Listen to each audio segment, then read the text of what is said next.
Amigos, bienvenidos al canal jurídico especializado en Derecho Penal Colombiano.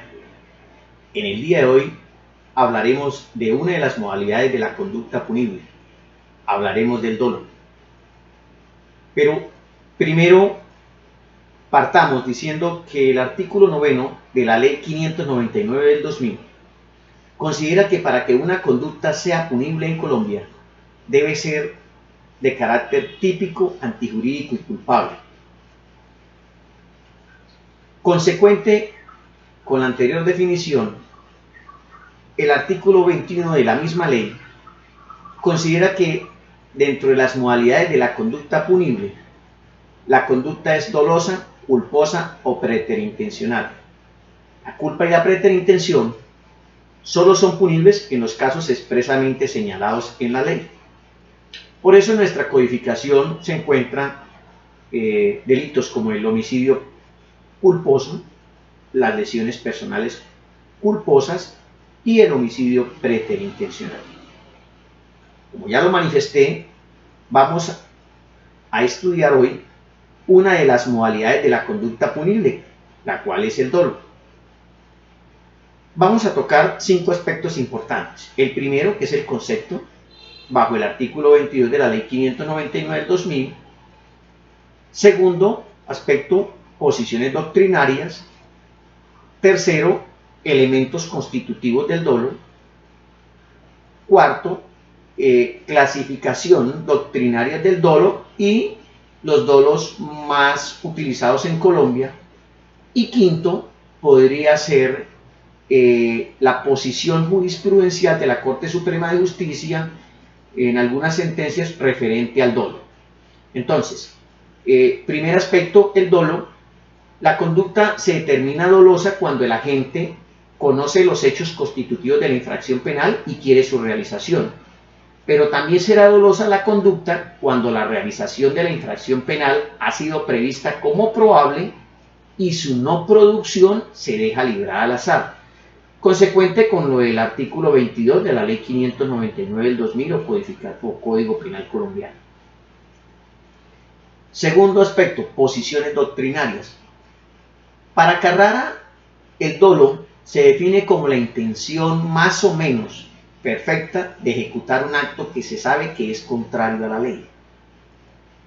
Otro autor, como Cuello Calón, define que el dolo es la voluntad consciente dirigida a la ejecución de un hecho que la ley prevé como un delito.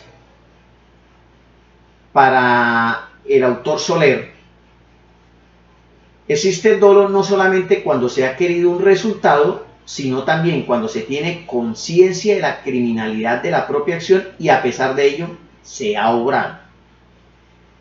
Para Mesa Velázquez, el dolo se considera, o el dolo es la determinación o la dirección consciente de la voluntad a causar un hecho tenido en la ley como un delito. De igual manera, para el doctor Reyes Echandía, concebía el dolo como la actitud consciente de la voluntad dirigida, valga la redundancia, conscientemente a la realización de una conducta típica y antijurídica. Y para finalizar, para el doctor Zaffaroni, el dolo es el resultado de la sumatoria de conocimiento más voluntad. Segundo aspecto importante, hablemos de los elementos. Entonces, si analizamos o si tenemos en cuenta estas definiciones que he dado a estos tratadistas, estos doctrinantes, siempre se ven claro inmersos 2 elementos importantes. El primero, que podríamos hablar de un elemento cognitivo, intelectivo, de conocimiento, consistente en la representación intelectiva que se hace el sujeto del hecho. Y se podría también hablar de un elemento volitivo, consistente en el proceso de aquiescencia interna, en el sentido de que esa representación intelectiva se convierta en la realidad en un mundo fenomenológico, es decir, el querer realizar la acción. Entonces, frente al primer aspecto, que es el aspecto de conocimiento, basta con que la persona tenga el conocimiento sin necesidad que sea profundo, pero que tenga el conocimiento de que lo que está realizando es una conducta ilegal, es una conducta típica, es una conducta penalizada. Por ejemplo, dentro de una violación o en un caso de violación a un menor de 14 años, no es preciso que el sujeto activo, quien realiza, sepa exactamente la edad de quien está agrediendo. Basta con que aproximadamente se represente tal extremo, es decir, que con que se represente que está cometiendo un acto, una conducta punible. De igual manera podría ocurrir en un caso de hurto. No se necesita exclusivamente que se sepa de quién es la cosa ajena, basta con que se sepa que la cosa es ajena, sin necesidad de determinar de quién. Y frente a la parte volitiva, no basta en el mero conocimiento de los hechos, de los elementos objetivos del tipo, pues eso sería la parte de conocimiento, sino que además se quiere su realización, sin que ellos se confundan con los deseos o los móviles del sujeto. Un ejemplo podría ser en un caso de un atraco a un supermercado, el atracador mata al cajero para apoderarse del dinero, el cual probablemente no desea su muerte, incluso hasta preferiría no hacerlo, pero a pesar de ello quiere producir la muerte en la medida en que no tiene otro camino para apoderarse del dinero. Entonces ahí se ve la voluntad o el querer realizar la acción. Bueno, de las clases de dolo, a manera doctrinaria, las voy a enunciar solamente. Se conoce el dolo directo, el dolo indirecto, el dolo eventual, el dolo genérico y el dolo específico.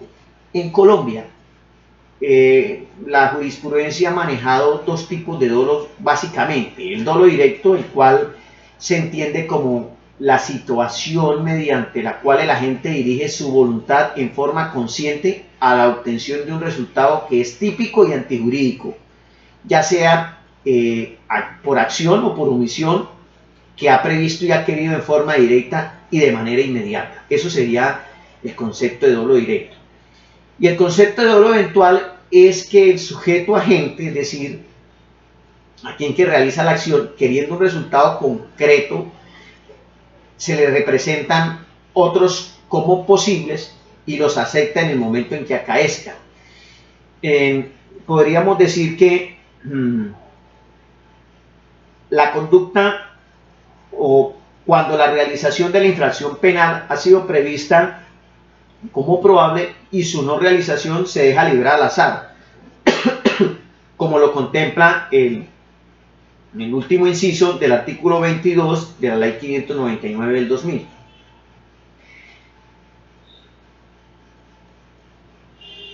Un ejemplo de dolo eventual podría verse en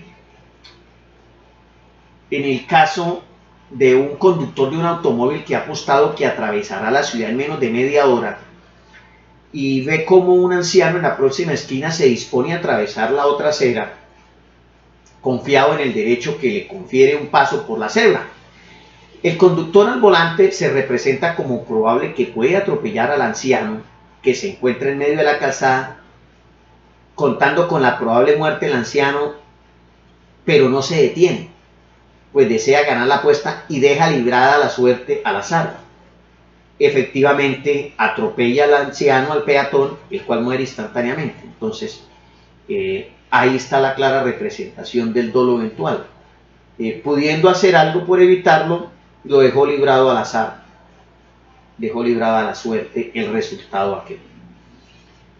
En la jurisprudencia colombiana, el dolo eventual desde tiempo atrás ha tenido grandes dificultades o grandes problemas conceptuales, sobre todo por la proximidad que implica entre el dolo eventual y la culpa consciente. De ahí que las diferentes propuestas doctrinales explicativas del mismo se centren siempre en la búsqueda de criterios que permitan con certeza afirmar que se está frente a un caso dado en que el sujeto ha actuado con dolo y no simplemente de forma o de manera imprudente. Bueno, hablemos sobre las posiciones que ha tenido la Corte Suprema de Justicia frente al dolo.